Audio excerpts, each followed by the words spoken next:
بسم اللہ الرحمن الرحیم۔ محمد سلیم کی جانب سے تمام دیکھنے اور سننے والوں کو محبت بھرا سلام۔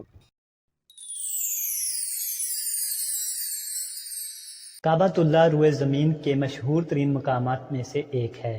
دنیا بھر کے تقریباً تمام مسلمانوں کے گھروں میں اس مقدس مقام کی تصویر موجود ہے، جس سے معلوم ہوتا ہے کہ اس مقام کا ہمارے دلوں میں کتنا احترام ہے۔ کعبہ کے بارے میں 10 حیرت انگیز حقائق۔ خانہ کعبہ کے گرد پانی میں طواف کرنے والے لوگ کون تھے؟ خانہ کعبہ اندر سے کیسا ہے اور خانہ کعبہ کے اندر کیا ہے؟ خانہ کعبہ کی چابیاں کس کے پاس ہیں؟ کیا آپ جانتے ہیں کہ اصل میں 2 کعبے ہیں؟ خانہ کعبہ پر موجود غلاف کی قیمت کتنی ہوتی ہے؟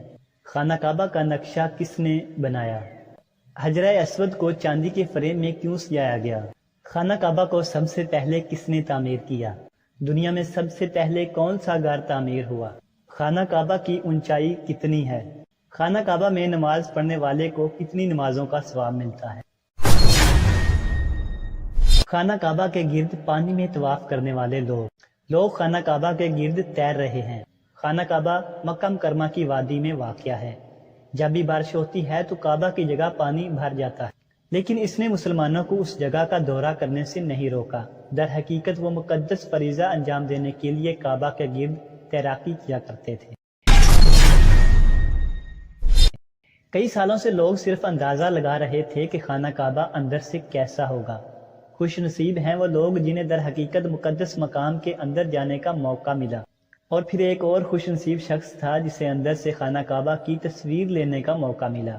پھر لاکھوں لوگ ان تصویروں کو آن لائن دیکھ سکے، اور غیر مسلمانوں کا شک بھی دور ہو گیا جو کہتے تھے کہ ہمارے بت اس مقدس مقام کے اندر رکھے ہوئے ہیں۔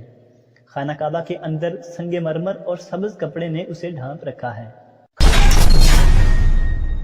خانہ کعبہ کی چابیاں سعودی حکومت کے پاس نہیں، بلکہ رسول اللہ صلی اللہ علیہ وسلم کے خاندان میں سے ایک صحابی کے پاس ہیں۔ آپ صلی اللہ علیہ وسلم نے فتح مکہ کے بعد حضرت عثمان بن طلحہ رضی اللہ تعالیٰ عنہ کو چابیاں دیں۔ اس دن سے آج تک چابیاں حضرت عثمان بن طلحہ رضی اللہ تعالیٰ عنہ کے خاندان کے پاس ہیں۔ ہمارے پیارے نبی حضرت محمد صلی اللہ علیہ وسلم کے مطابق یہ چابیاں ان کے پاس رہیں گی جب تک کوئی اسے زبردستی چھیننے کی کوشش نہ کرے، اور اگر کوئی ایسا کرے گا تو وہ بے رحم ہوگا۔ کیا آپ جانتے ہیں کہ اصل میں 2 کعبے ہیں؟ ایک مکہ مکرمہ میں ہے اور دوسرا اس کے بالکل اوپر آسمان میں ہے، جسے بیت المعمور کہتے ہیں۔ جب رسول اللہ صلی اللہ علیہ وسلم نے معراج کا واقعہ بیان کیا جس میں آپ کو بیت المعمور دکھایا گیا تھا، رسول اللہ صلی اللہ علیہ وسلم نے حضرت جبریل علیہ السلام سے اس بارے میں پوچھا، جس پر آپ صلی اللہ علیہ وسلم کو بتایا گیا کہ یہ بیت المعمور ہے، جہاں روزانہ 70,000 فرشتے اللہ کی عبادت کرتے ہیں، اور ایک بار جب کوئی فرشتہ اس جگہ پر آ جاتا ہے تو وہ کبھی واپس نہیں آتا۔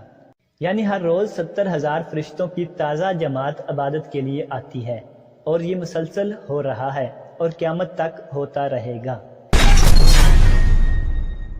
ہم کعبہ کو قصوہ یعنی کالے اور سنہری کپڑے میں دیکھنے کے عادی ہیں، اور اسے کسی اور رنگ میں دیکھنے کا تصور نہیں کر سکتے، لیکن پہلے خانہ کعبہ کو مختلف رنگوں کے کپڑوں سے ڈھانپا جاتا تھا، جس میں سبز، سرخ، سفید شامل تھے۔ قصوہ خالص ریشم سے بنایا گیا ہے اور اس پر سونے کے دھاگوں سے کئی قرآنی آیات لکھی گئی ہیں۔ ہر سال حج کے موقع پر یعنی 9 ذی الحج کو نماز فجر کے بعد پرانا قصوہ بدل کر نیا کیا جاتا ہے۔ نئے قصوہ کپڑے کی قیمت 60 ملین امریکی ڈالر ہے۔ حضرت ابراہیم علیہ السلام کے دور میں کعبہ کا ایک رخ گول کیا جاتا تھا، وہ حصہ آج حتیم کہلاتا ہے۔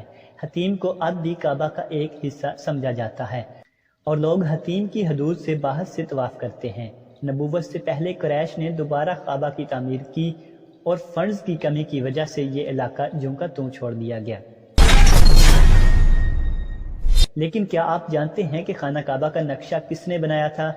خانہ کعبہ کا نقشہ حضرت جبرائیل علیہ السلام نے بنایا تھا۔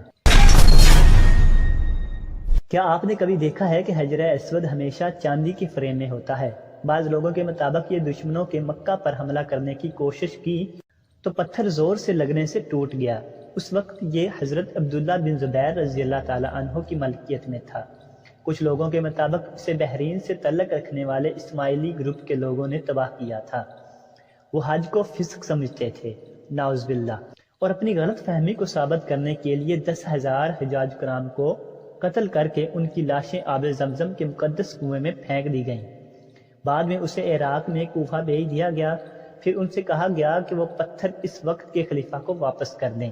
اس وقت تک یہ ٹکڑے ٹکڑے ہو چکا تھا۔ اسے برقرار رکھنے کا واحد طریقہ اسے چاندی کے فریم میں رکھنا تھا۔ پہلے خانہ کعبہ کے صرف 2 دروازے ہوا کرتے تھے، ایک داخلے کے لیے تھا اور دوسرا باہر نکلنے کے لیے۔ خانہ کعبہ میں ایک کھڑکی بھی ہوتی تھی، لیکن اب خانہ کعبہ کا صرف ایک دروازہ ہے۔ اسے 1979 میں تقریباً 300 کلو گرام سونے سے بنایا گیا تھا۔ پہلے یہ چاندی میں ہوا کرتا تھا، کھڑکی بھی بند تھی۔ رسول اللہ صلی اللہ علیہ وسلم کے دور میں کوئی بھی مسلمان خانہ کعبہ میں داخل ہو کر وہاں عبادت کر سکتا تھا۔ اس وقت کعبہ ہفتے میں 2 دن کھلا رہتا تھا، لیکن اب مسلمانوں کی بڑھتی ہوئی آبادی اور دیگر وجوہات کی بنا پر کعبے کو سال میں صرف 2 بار کھولا جاتا ہے، جس کے دوران صرف خاص مہمانوں کو خانہ کعبہ میں داخل ہونے کی اجازت ہوتی ہے۔ خانہ کعبہ کو سب سے پہلے کس نے تعمیر کیا؟ ہم میں سے اکثر کا خیال ہے کہ خانہ کعبہ کو پہلی مرتبہ حضرت ابراہیم علیہ السلام اور ان کے بیٹے نے تعمیر کیا تھا، تاہم اللہ سبحانہ و تعالیٰ کے حکم پر حضرت آدم علیہ السلام نے پہلی بار کعبہ کی تعمیر کی۔ انہوں نے اسے بنانے کے لیے مختلف پہاڑوں سے پتھر جمع کیے۔